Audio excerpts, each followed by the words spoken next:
let's suppose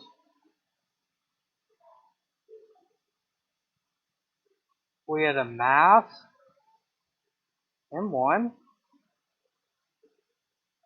and a mass M2, and we have a box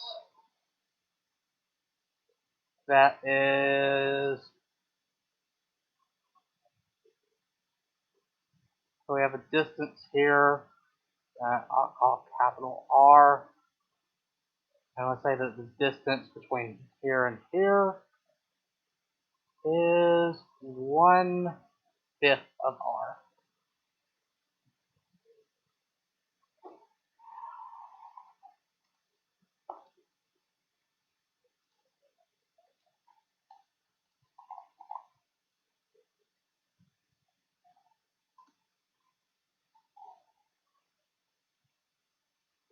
And let's suppose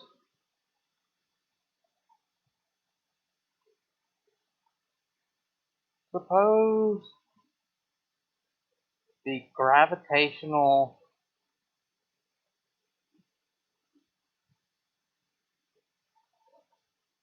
pull on the box from both masses cancel each other out.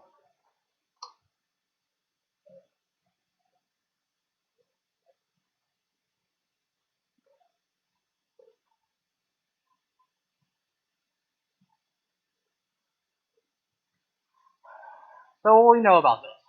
Which one has the greater mass?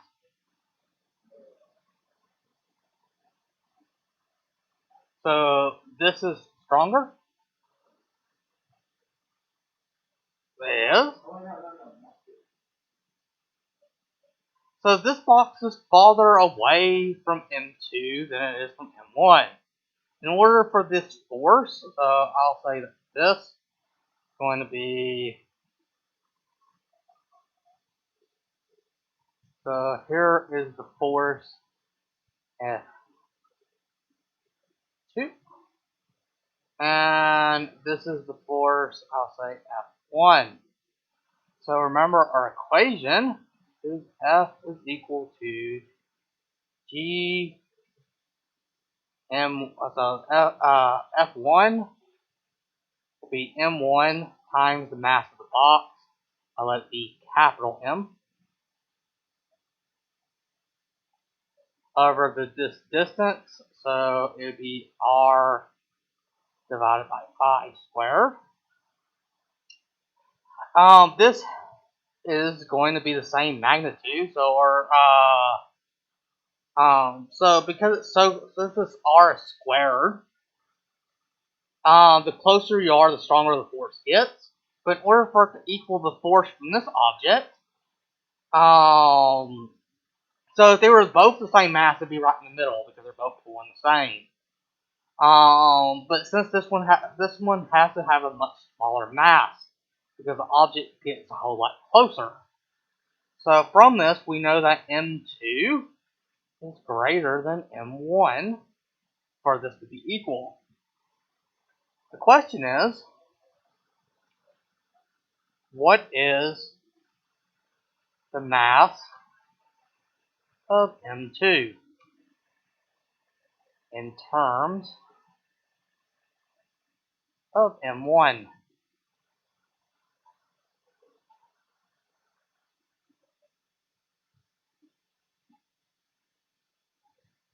So F2 is going, and this would also be negative because it's pointing to the left. F2 would be positive. It'd be M2 times the mass of the box over 4/5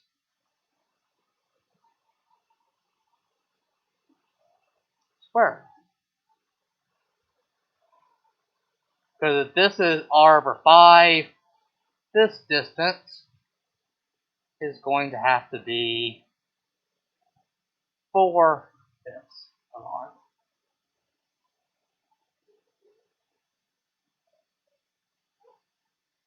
So cancel each other out. So cancels means that the sum of forces on the box is equal to 0. So let's sum the forces. So that means that F1 plus F2 has to equal 0 newtons.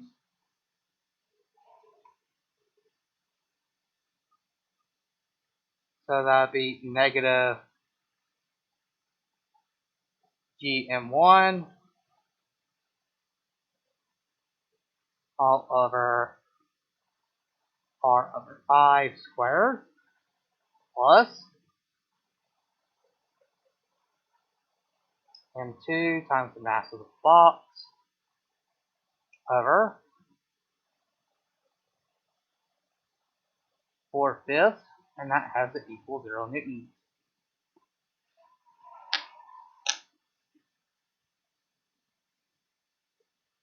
So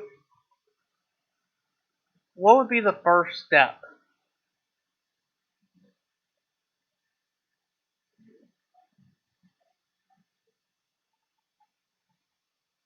Yes. So we're wanting to solve for this. What's something we can do to make this easier?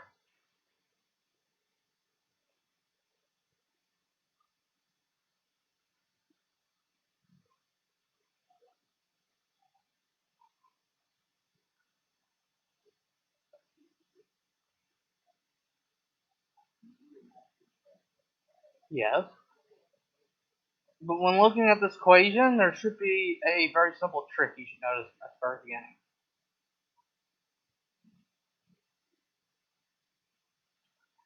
So let's review algebra.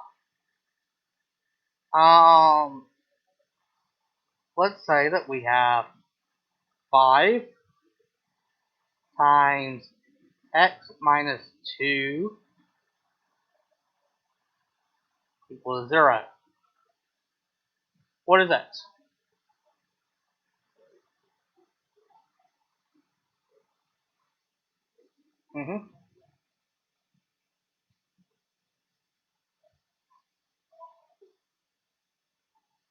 What's the first step in solving for x?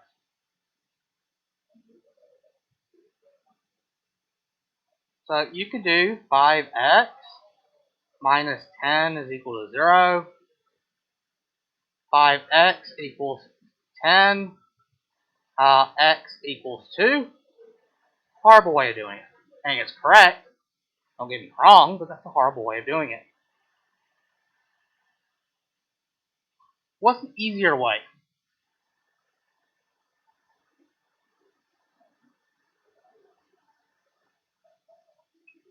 What happens if I divide both sides of the equation by 5?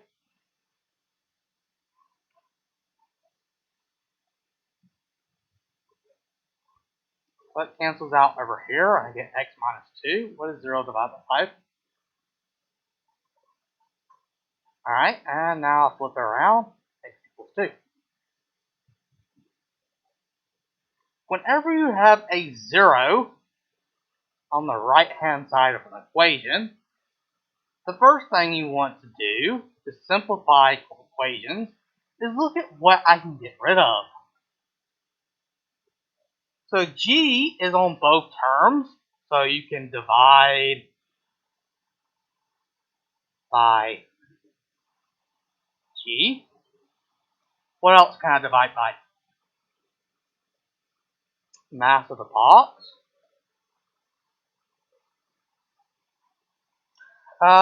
We'll stop right here. So after dividing by g and m, this cancels out, and I'm left with m1. And let's go ahead and expand this. This would be r squared over 25, and then I'll add it, m2,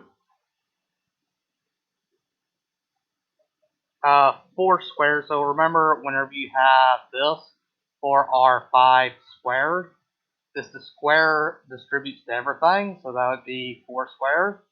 16 r squared, and then 5 squared. So that gives us 16 r squared over 25.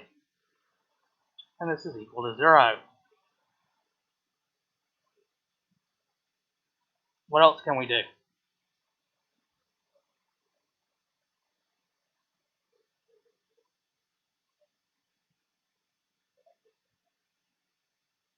Again, same thing. Do they have something in common? So, I hate seeing a divide by a fraction. Dividing by a fraction is the same thing as multiplying by the reciprocal. So 25m1 divided by r squared. And this would be 25m2 divided by 16r squared.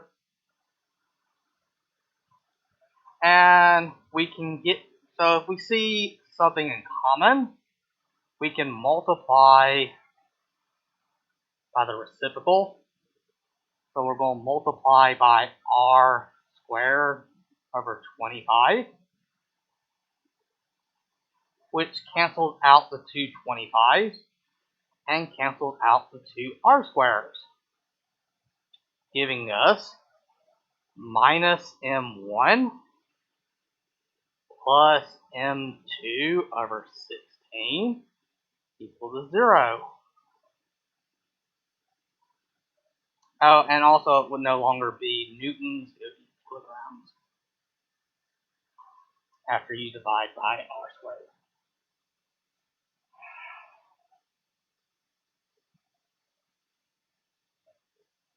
Technically, I don't think this would be newtons anymore. We'll just leave it at 0.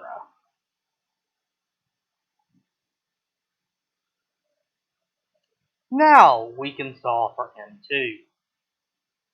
m2 over 16 is equal to m1, and then m2 is equal to 16m1. And that's our answer.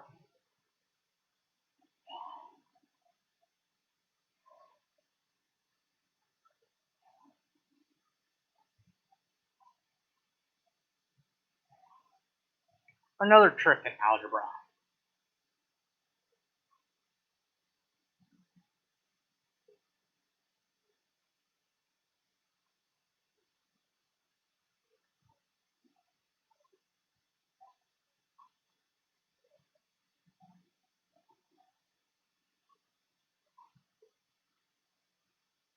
What is the solution to this problem?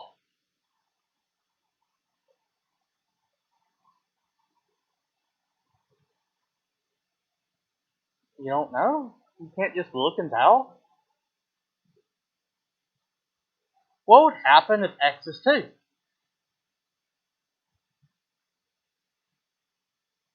So plug in 2 and see what happens. Well, 2 minus 2 is 0, right? And what is 0 times anything? 0. So x equals 2 is an answer. What happens if x is negative 3? Well, I get negative 3 minus 2, so that's negative 5. But if I plug in negative 3 here, I get 0. So whenever you have terms grouped like this, you can just look at one term. You know that x minus 2 equals 0 is a solution. You know that x plus 3 equals 0 is a solution. You can basically break this up.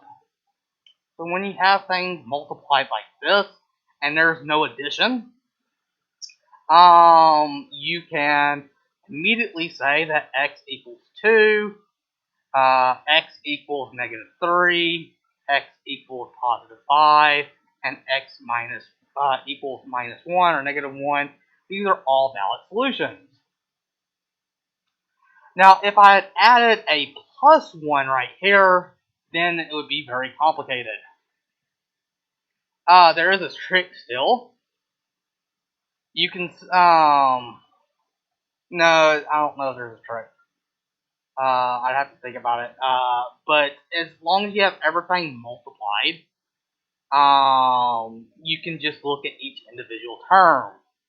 So let's rewrite this original problem.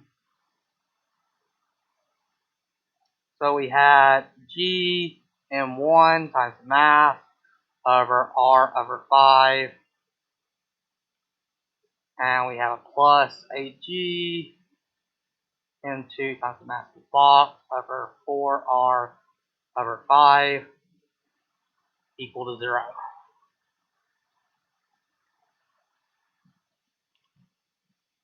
You can factor out common factors from this problem. So, the common factors is a G, a capital M, and a R squared over, I'll even put it like this, R over 5 squared. And this is being multiplied to an M1, minus M1 plus a M2 over 4 squared. Right? I can get this first term by FOILing. So this times this gives me this back. And I can get this back by FOILing this back out. So, we have two things multiplied together. So either this is 0,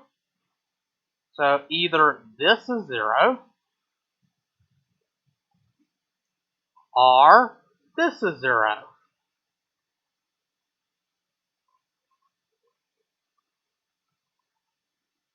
Now, we know G is non-zero, the mass of a box can't be 0, and R can't be 0. So this is never 0.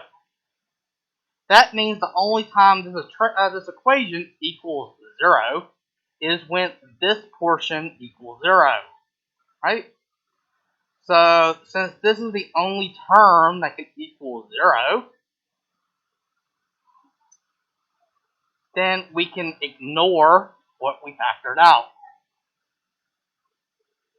So M2 divided by 4 squared equal to M1.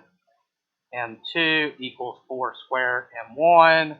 4 squared is 16. And we get the original answer. In physics, this trick, or in math, this trick is highly useful.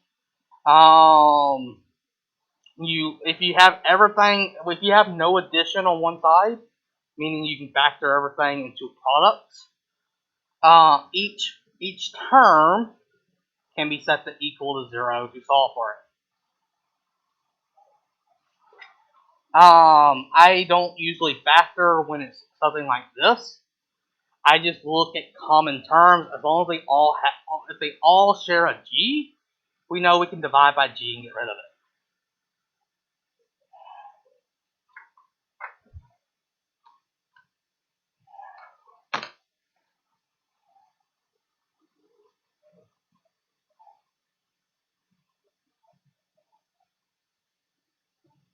So in this original problem, this mass has to be 16 times the mass of this for the box to be placed 1/5 the distance.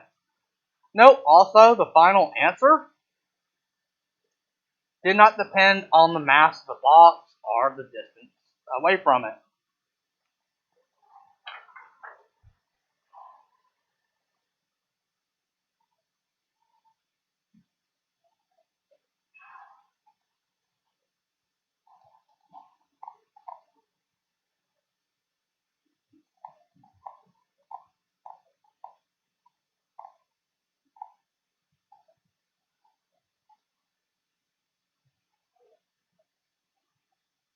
So let's look at another example.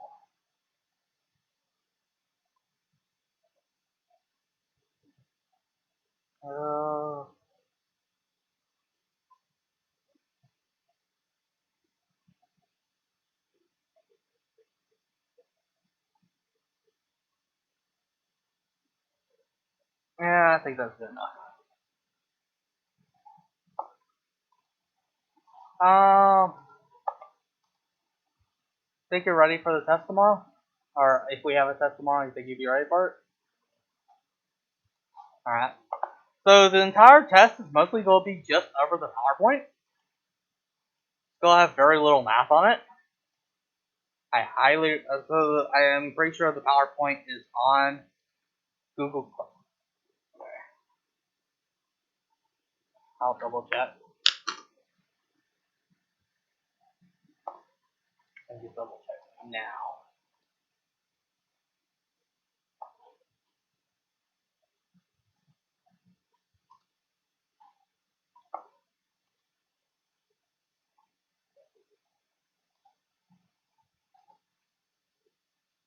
Yeah, it's on there from the 9th.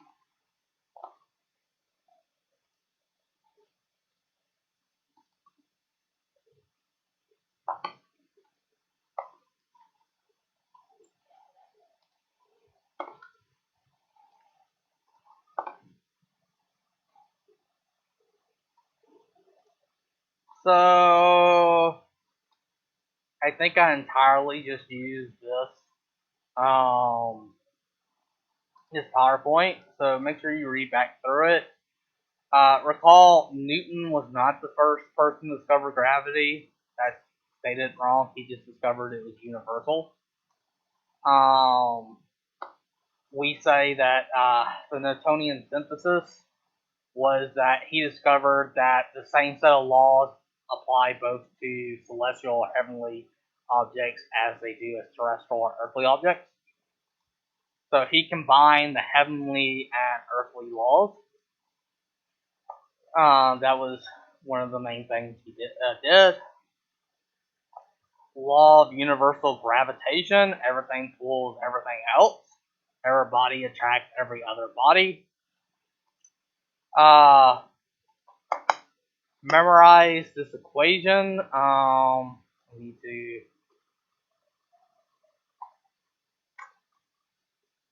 So memorize this equation and this value with units. I asked that on the test. I don't think other than in the bonus I have you actually solve for it or use it.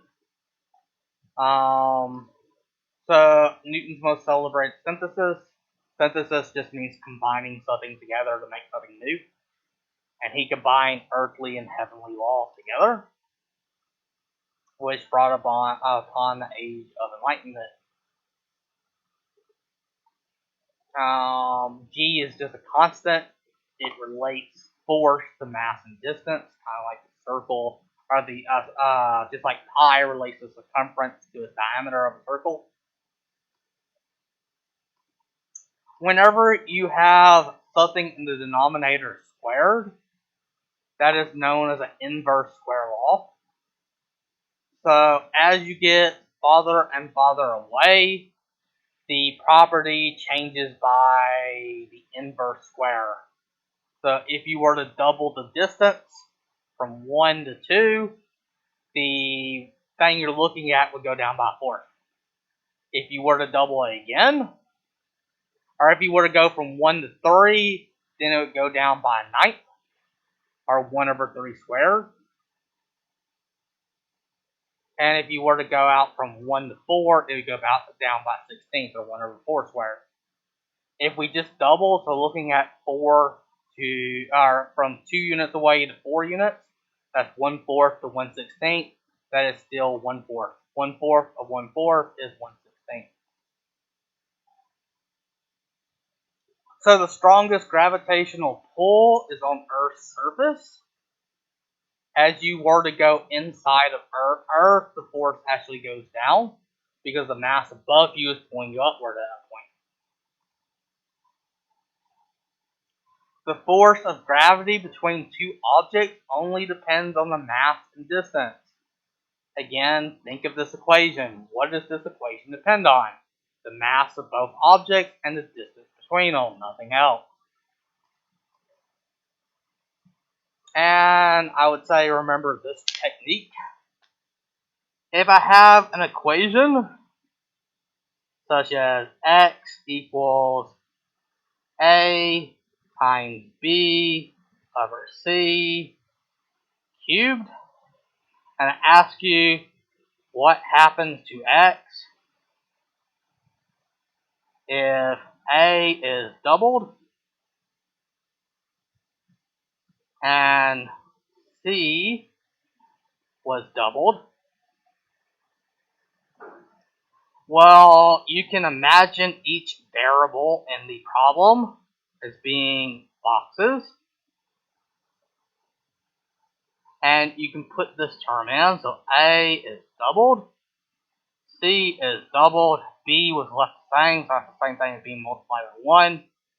And that gives us 2 over 3 squared, which is 2 over 9. So X would would be 2/9 as wrong. So if I give you a scenario such as what would happen if 2 planets are somehow doubled, then everything in this equation would be, so we have G times M1 times M2 over R squared. So if only the masses were doubled, everything else stays constant, this would be force. So the force would be 4 times as strong or quadruple.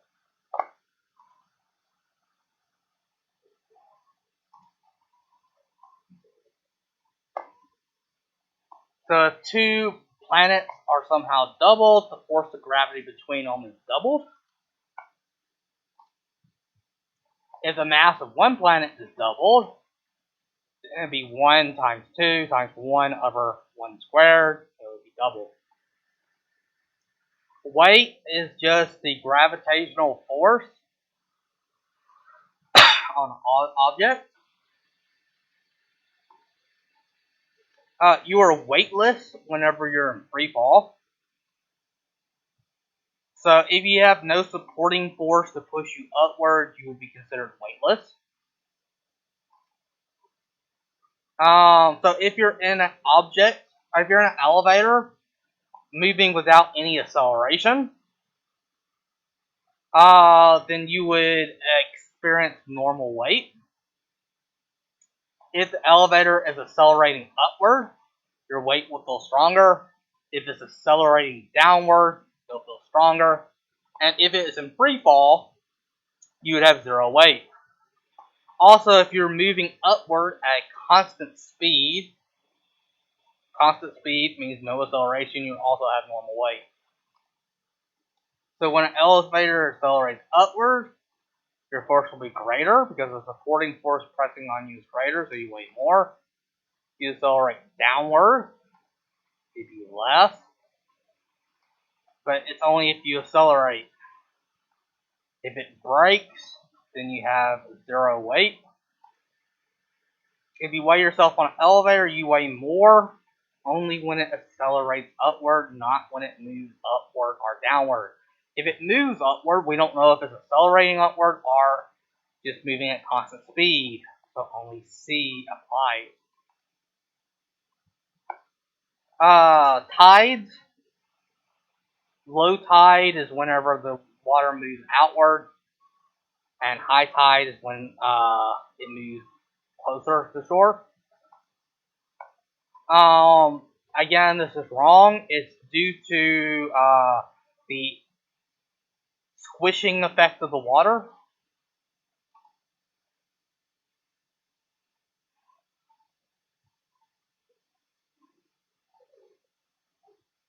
So if we were to look at the ocean and the moon, highly exaggerated, we get a small force here. Let me exaggerate. We get a force here. We get a force like this, but this has a downward component and a horizontal component. We get force here. Again, this has a downward component and a right component. The actual reason we have tides is because of all these downward components pushing down on the ocean. And because this is a large surface area, it squishes Earth's ocean into this bulge. That's the reason why we don't have high tides on both sides of the planet. If it was just because of this force, the horizontal force pulling on the moon from the moon, we would only get one bulge. But we get two bulges, which means this downward force is acting more stronger.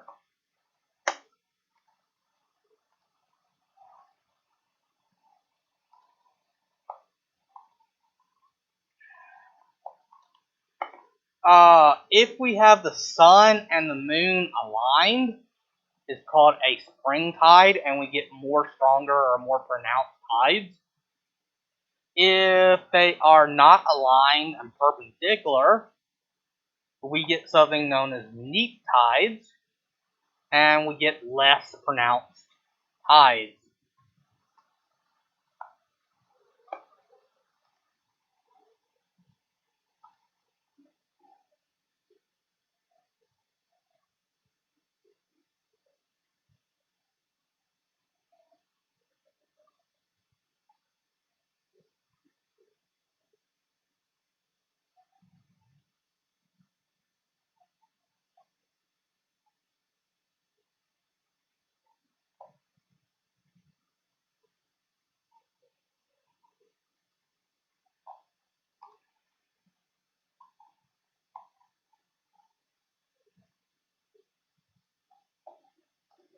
So some other questions I will ask is, so we have this equation you need to memorize.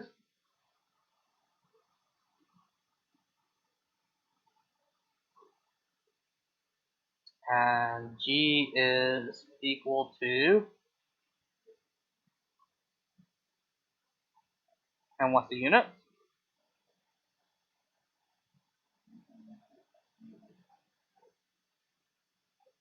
You know, an easy way to remember it.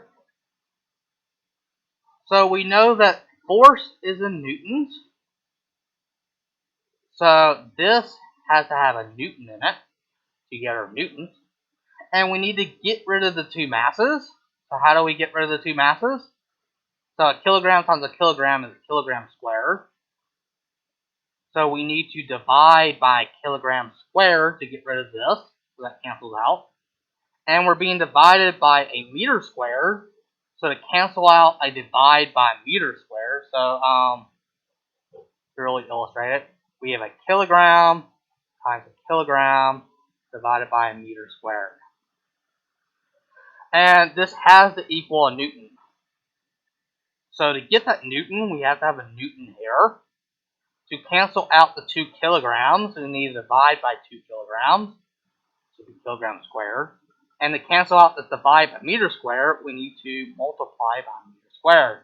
Meter squared divided by meter squared, cancels out. Kilogram squared, cancel out this kilogram squared, and we're left with newtons. Now then, if we have this equation, we remember that force is equal to m times acceleration. So if we just pull everything out but m, we get the gravitational field strength. So that's the gravitational field strength.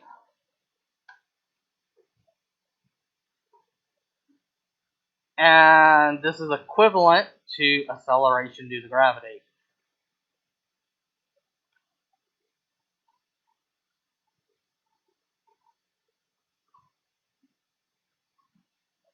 Usually we write gravitational field strength.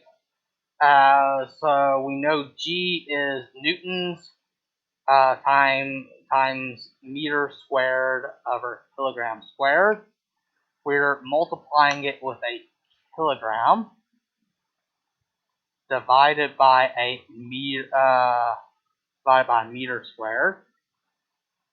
So the meter squares are going to cancel out. 1 of the kilograms. We'll cancel out this kilogram. And so we could write this as newtons per kilogram. R, because of acceleration, meters per second squared. So a meter per second squared is the same thing as a newton per kilogram. So some of the things I might ask is, what is the acceleration of the moon? Or I might say, what is the gravitational field strength of the moon? I will accept either unit. Well, we know, all we need to know is G, the mass of the moon, and the radius of the moon.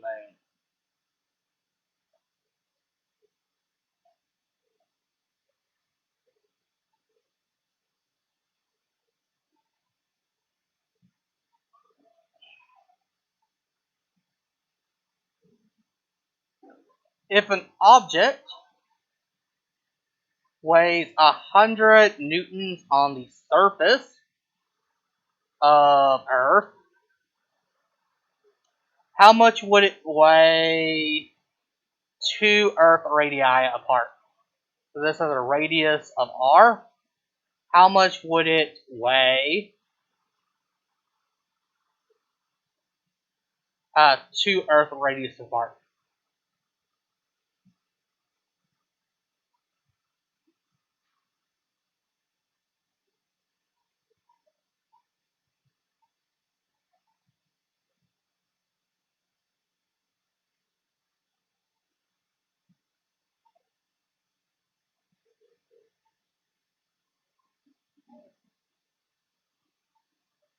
So this is 1 unit.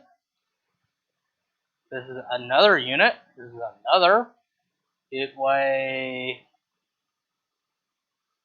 1/3 squared, or 1/9. So it equals to 100 divided by 9. Right?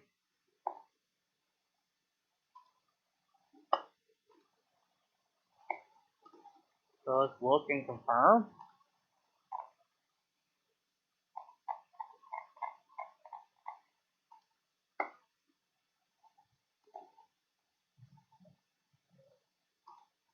So at 3 distances, so at 1 distance is that it's true. At 2 distances, it will be a fourth of the way. At 3, it'd be a ninth. This is the inverse square law. Another thing you could have done is just solve for it. G equals mass over R squared. And if I were to then replace it with G, or so again, it's measured from the center point. So if I'm 2 radii away from the surface, then I'm 3 radii from the center, right? So that would be equal to Gm over R squared multiplied by a ninth, right? 3 squared times R squared, you can factor out 9. So that means that I am 1/9 this value. Or you could just remember the inverse square law.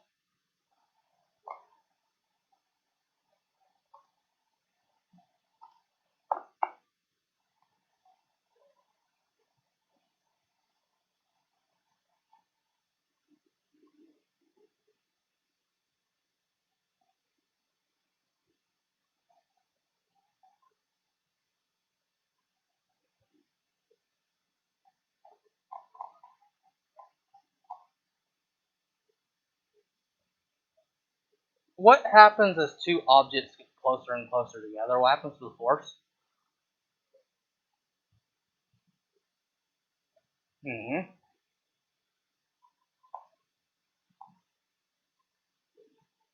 Another way of stating this equation is that force is proportional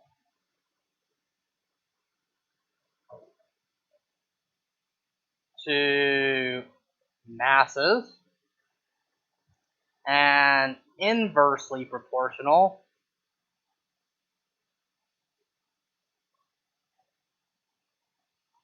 to square of distance.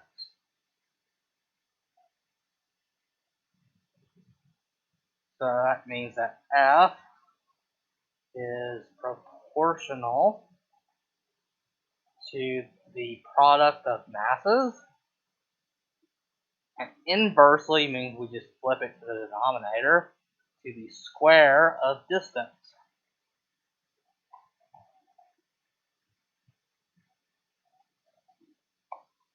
There'd be some things that I ask, like what happens if I double the mass. I've already said that, and so on.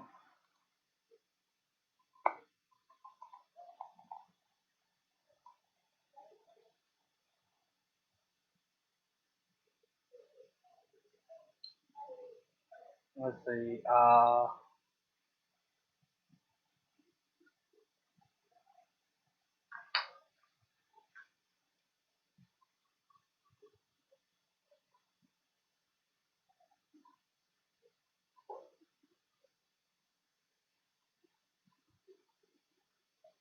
think that's mostly it. So there's a few scenarios where I'll ask you what happens if I change something. I do ask about tides.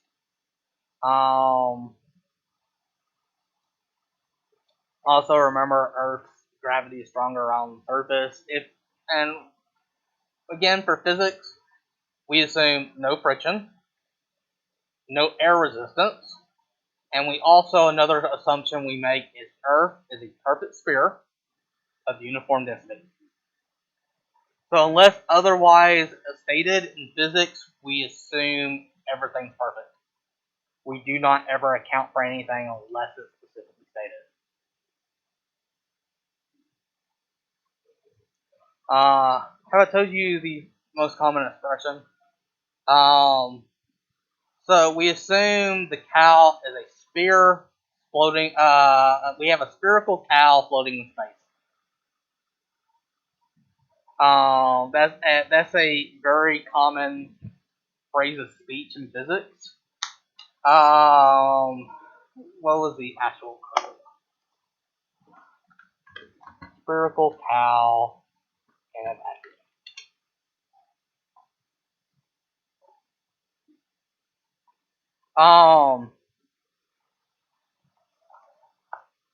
There was a joke that was used in theoretical physics. Milk production at a dairy farm was low, so a farmer asked the local university for help. A physicist came back. The theoretical physicist came back after 2 weeks of intensive investigation into the farmer's problem and says, "I have a solution for you. However, it only works in cases of spherical cows and vacuums." So your cow should be a sphere. So in theoretical physics, the mathematics is usually too complicated to solve, and I don't know how many times. So in physics, for example, sine of x. What is sine of x equal? So if I were to plot it, actually, what am I doing wrong? I will graph it, and we use radians.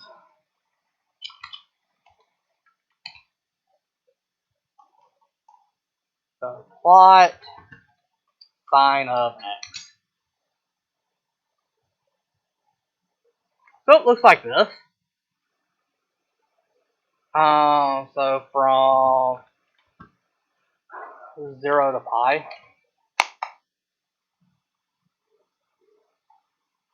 Let me make it 2 pi. So 0 degrees to 360 degrees. Right? So if you use radians, it's neat, because I'm now going to plot you x.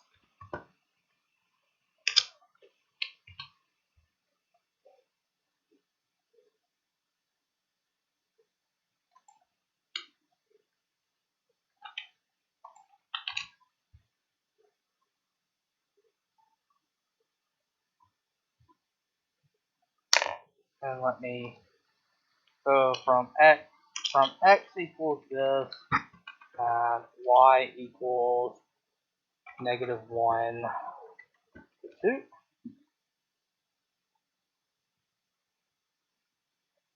Look at x and look at sine. Do you see it? So let me zoom in.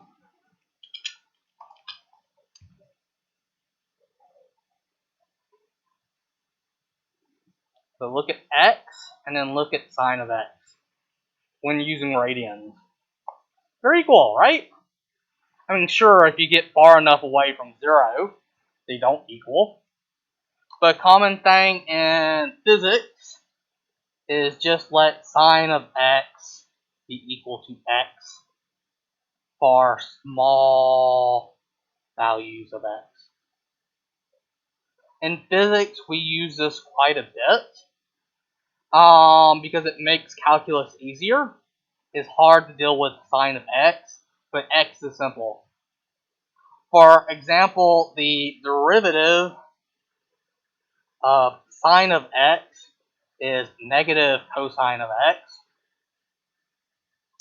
The derivative of x is 1. Or the integral of sine of x is negative cosine. I think it's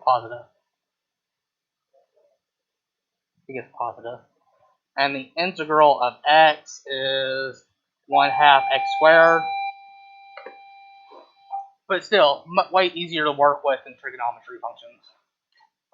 So, study for tomorrow.